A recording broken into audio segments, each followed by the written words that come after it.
Alright guys, here we are, 1527 Stockton Street.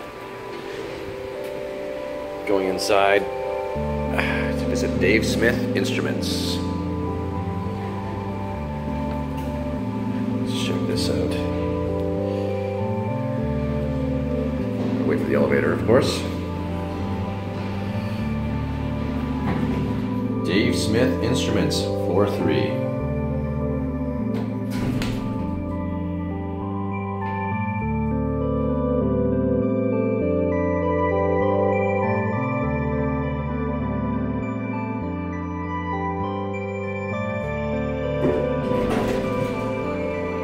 Okay, here we are at Dave Smith Instruments, and there is Carson. Hey. How you doing, Carson? DSI. I'm doing well. How are you? Great. Thanks for having me today. Yeah, absolutely. So, tell me what we got. What's going on? Well, to right here, we have our wonderful demo room that has almost everything we've made. We've kind of run out of space given our extensive product line, so not everything's in here. But we have a really beautiful room. Definitely all of our current lineup set up, wonderful Meyer sound system, so it's really, really fun to play in here.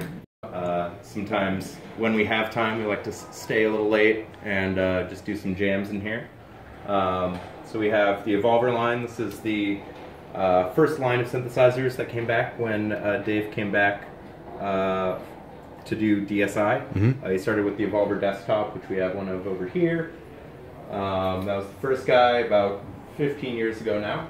And then the Mono Evolver keyboard version of the desktop, and the Poly Evolver, which is a 4-voice version of the Mono Evolver. So they're discontinued, starting to be more sought after. Definitely a very interesting, different signal path. Yields a lot of really interesting characteristic sounds on the Evolver line. Yeah. Can also do some really awesome, great classic stuff. Lots of harsh noises as well. Yeah, I mean, between the output hack and the feedback, it can get very, very noisy. So, actually one of my favorite lines of synths, one of the first ones I got, in fact. Coming over here, we have the Tempest, which was the collaboration with Dave Smith and Roger Lynn. 6-voice polyphonic analog synth or drum machine. Really, really tactily fun. It's just a really intuitive, fun box to use and very expressive. So we love that guy, definitely. I just played with one last weekend, had a blast. And here we have the brand spanking new Prophet Rev 2. Yes, brand new Prophet Rev 2. It is the kind of more modern incarnation of the Prophet 08. Yep. Under the hood, it's the same exact audio electronics as the Prophet 08, but we added some features, added more voices, so you can get an 8 or a 16 voice version with an expansion voice card. We added a polyphonic step sequencer that we have on the Prophet 6 and Obi 6. It still retains the same gated sequencer from the original Prophet 08. We added more modulation slots that are much easier to assign. Similar to how they're assigned on the Prophet 12 and Pro 2, where you just need to hold the source, select your source by hitting a button or pressing a key, assigning the destination, and you're there. We also implemented some really, really nice digital effects. Have flangers, phasers, reverb, delays, chorus, ring mod, a lot of those kind of meat and potatoes effects, so you can pull that entire pedal board out of your rig when you're playing live. And we got the old Prophet 6 here. The new old Prophet 6. The new. That guy's doing great. We love it. Definitely much more reduced interface than the Rev 2. It's what you see is what you get. No screens, which is great in its own right. VCO based. Just a beast of a synth. Along with the OB6 here as well, which was a fantastic collaboration between Tom Oberheim and Dave. So that was a real pleasure to get out there, and people really love the sound. We have Pioneer collaboration on the SP16 sampler here, where we did the main filters on the output, which are actually the same exact filters as the Prophet 6. And then over here we have the synthesizer we collaborated with Pioneer in making, the AS1, which is a single voice of the Prophet 6. Okay. That's really, really great, portable. Sounds great, lots of features in there. One of my personal favorites, got the Pro 2 right here. Nice. It's just a modulation beast. Really interesting signal path, digital oscillators, dual filters that can be run in serial or parallel. They can have oscillators split. You have a really, really deep sequencer where you can just record parameter changes per step or linearly across the entire sequence. Tuned feedback, tons of delays, huge modulation matrix. That's a synth that just keeps on giving. Then we have Prophet 12 over here. Yeah. So that's a beast of a polysynth as well. Definitely can get those kind of classic vibes, but really excels in pushing synthesis to some different areas. Again, with FM and AM. Yeah, FM and AM, digital oscillators. We also have implemented a linear FM mode, so that's like DX7 style FM modulation. It's a beautiful polysynth and definitely excels with these otherworldly textures. Definitely sound design, deep sound design polysynth. Cool, man. Yeah, no, that sounds great. Yeah. Then off to the right here we have a couple different renditions of the Mopho. We have the Mopho X4, the Mopho SE, the Mopho keyboard over there, and the Tetra, which are all based on the same voice architecture, with some different features between them all, but pretty much the Tetra is multi-timbral, the X4 is polyphonic monotimbral, and the SE and the Mopho keyboard are monophonic, just different keyboard sizes depending on what you want to use. Okay. And those have been, the Tetra, the SE, and the keyboard have been discontinued at this point. Okay. You got the little Prophet 12 module here, packs all the power of the Prophet 12 in a tiny little rack mountable synth, and despite its diminutive size and lack of knobs as when compared to the Prophet 12 keyboard, it's actually very, very quick and easy to use. And I do know some people who actually prefer the interface to the keyboard itself. So you can access any section you want very easily through any of the select buttons, and then every other parameter is just under one of these 4 tabs Right. on the screen. So that's very quick to assign and use, and very portable. You need to get me one of those for playing live, because it's a little more difficult to get the Prophet 12 out to gigs. It's a bit of a beast there. Yeah, you know, and then you couple that with a couple other keyboards, and a rack mount Prophet 12 would be nice. Cool. So, excellent. Well, this is a beautiful room. yeah, let me take you over to Dave's office. All right. Let's wander over here, guys. We're going to go check out Dave Smith's office. Here's some various awards we've been collecting to win over the years. Cocktail party. That was a cocktail party poster we had for a cocktail party at NAMM last year. Nice. Which was really nice. Yeah. To wind down after a long day on the floor. So Yeah, there's a lot of awards here for sure. Fantastic. You guys have done very well. thank you. We're always excited to work here. So happy that people appreciate it. Definitely. Absolutely. Coming up here, we're entering Dave's office. He's not in today, but normally would be sitting right there. So just where he does a lot of his testing and work when he's in the office. And there's actually a lot of history in here. Probably a good starting place would be Dave's first synth. So this is Dave's Model D. And he purchased, I want to say, early 70s. Had a friend recommend him to go to a music store down in the peninsula and check out this thing called the Synthesizer. Dave, having an electrical engineering background and an interest in music, really took a lot of interest in it, ended up buying it. And that was really the start of Sequential. He started modifying his Model D. So you have some pigtails here for some boxes he made. The model, I can't remember all the sequencer numbers, but there's external sequencer he built, patch memory, and then he added some CV in and out at the back as well, just some modifications. So that was really the start of Sequential, was him making a few boxes to do digital control of analog circuitry like that in the Model D. Right. So coming from that, he basically thought, well, I should really put a microcontroller in a polyphonic synthesizer. Nobody's done that. Nobody has put patch recall into a commercially viable instrument. So that's where the Prophet 5 comes in.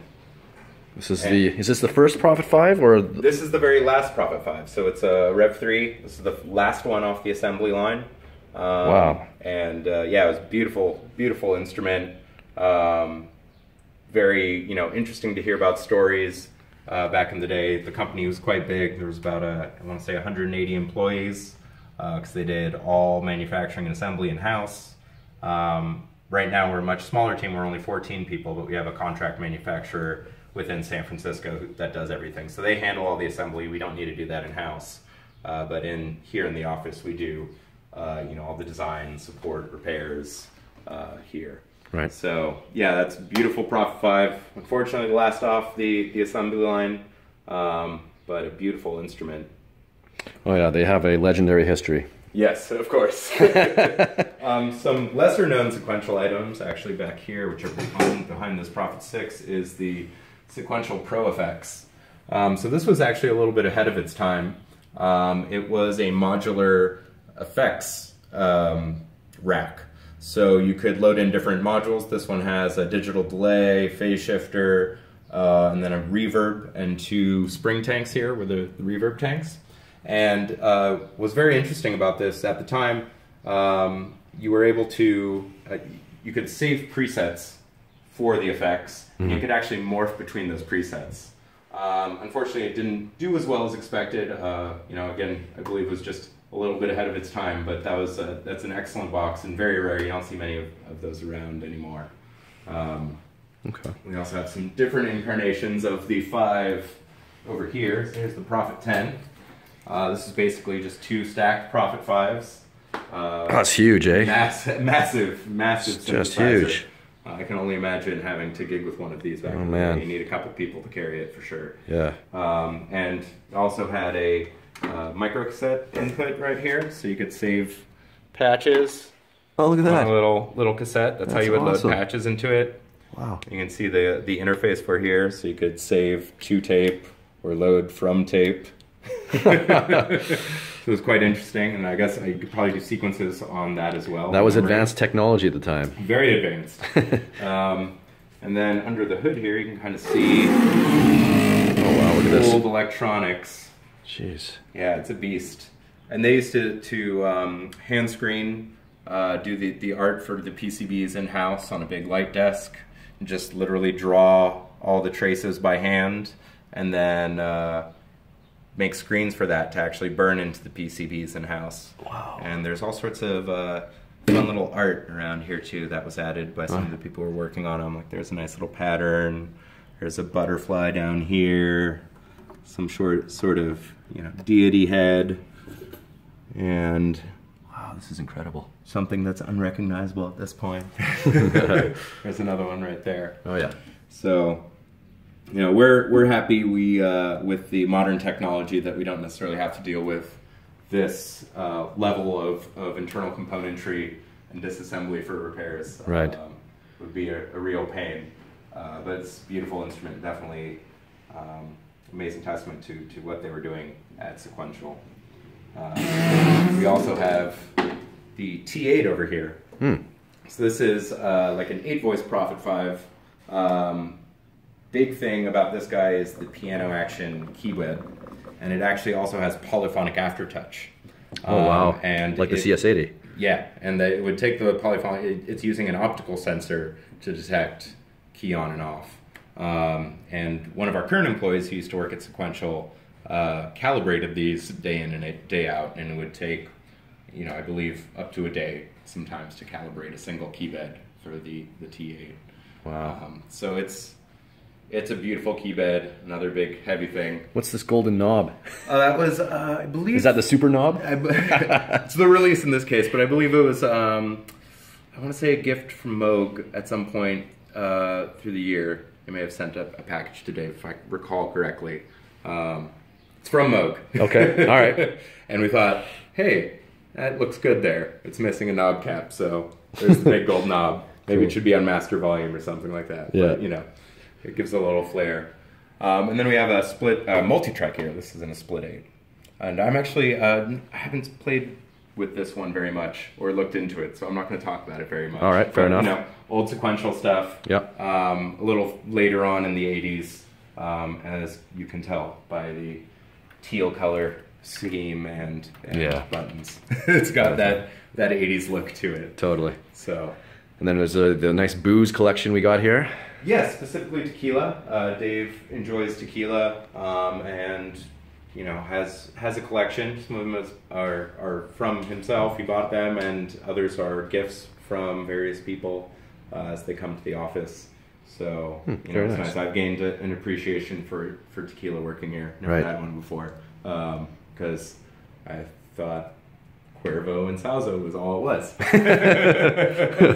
So yeah, that's Dave's office. We have some old posters up here, different artists who were part of, you know, used sequential instruments back in the day. This wonderful poster from Radiohead that they gave to Dave on a birthday, which was quite nice of them. Obviously, fantastic band, and Yeah. That's all signed. we're all big fans. Oh, the signatures there. Wow. Very nice. 30 years, 2008. Yes, that was the unveiling of the Prophet 08. So that was a big deal.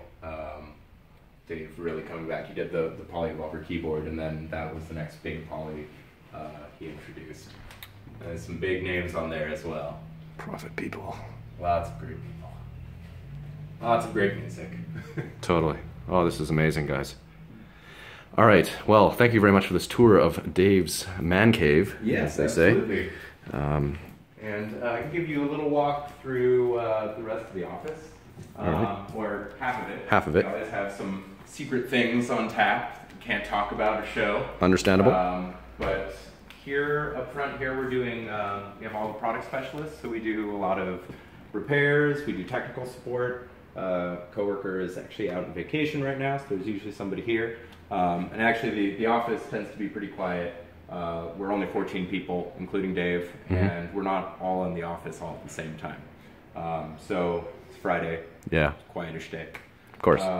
So yeah, we do all the repairs here. We'll do a lot of testing, technical support. This is great coworker Andy Lambert, skilled product specialist. How's it going, man? Plugging away at the computer, testing stuff with oscilloscopes, testing boards and repairing boards. That's what we do. That's what we do here. Excellent. You can see we all have, well, I have a little bit more of a mess than Andy, but we have a lot of gear around our desks. At the moment I have a lot of old reverbs, which I'm waiting to bring home. Okay. So, you know, that's I end fun. up doing just a lot of sitting at the computer screen, answering emails, doing repairs. We have a little workbench here, some oscilloscopes, some reworking, some tools, and parts. We do a lot of small repairs here or over here where we have you know, more tools to do small soldering and stuff like that. And then kind of further back, I can't show you at the moment, but we do have our hardware engineer and software in the back. We have tons of instruments laying around. A lot of these are either beta instruments that we built when we were producing instruments, now we use for testing. And they're all in various areas of disassembly, so we can quickly access them. You can see this is a Pro 2. Yeah, Pro 2, but it doesn't have a serial number, so definitely a beta. Has some old button caps on it. You can see right in here, this is kind of the electronics we're dealing with now. Oh, wow. It's when so you- downsized compared Yeah, to definitely. Compared to the Prophet 10, this Yeah. is much easier to handle. So and much easier to service. yeah, definitely. I mean, if we can identify a problem and know exactly which board it's on, we often have people either send in the board, just that board, Right. to us for repair, or we'll send out replacement boards as needed, and all that can be easily installed with a screwdriver. So Okay. much easier to service, much easier to gig with, to carry around. And so we just have everything is here and open, so if we need to help somebody with you know, whatever question they may have. Their sync isn't working right. They're, you know, think they found a bug or have found a bug. We pull these guys off the rack and start testing them. This guy's actually open. Oh, look at this. Yeah. The OB6? This is the OB6. Inside, look at that Tom Oberheim right on the chips. Yeah. And these are actually, no, I think these are production chips. So these are, I can pop them out. What's really great is that the Prophet 6 and the OB6 actually share the exact same main board. Yeah. And then all the analog electronics are on these DIM-like voice boards we have. Super convenient as well for service. If something goes wrong with a voice, we can just send out one of these. There's actually a voice defeat feature on the synth as well, so if you have a voice go bad, you can just defeat that voice and continue playing. Right. But yeah, this is where the magic happens right here. And yes, the same main board as the Prophet 6, so that really allowed us to get the OB6 out very quickly, was just to spin new analog electronic cards and then redo a front panel, but basically reuse all the same technology as the Prophet 6. Yeah. So you'll see in a Prophet 6 it looks the same, but with Prophet 6 voice boards. That guy in there, awkward. Perfect. Yeah. Okay. We have a little 3D printer over here, which we use sparingly, but it has been useful for prototyping small parts, you know, various tools and stuff like that. So it's just a great way to be able to quickly prototype something, play with it, see how we feel about it, whether it be the height of an item or the width or whatever it is. Yeah. So that's nice to have in the office. Down here is we typically have sales, artist relations, and media relations. Typically we have 1 to 2 days a week where we all come in together and we all have meetings, and then a couple people work from a satellite office or from home. So seemingly empty here, but there are a lot of people working today. Yeah. Just not here right now. Yeah, just not here right now. Okay. Got some old items over here from sequential days. So here's a Studio 440. It is not working. It's more of a museum piece at this point. So we would love to get it going, but again, with everything else we have to do, it's a little more difficult. It's on the back burner. To get back into the old stuff too, find all the documentation. Yeah, just kind of some literature over here. Yeah, posters and such.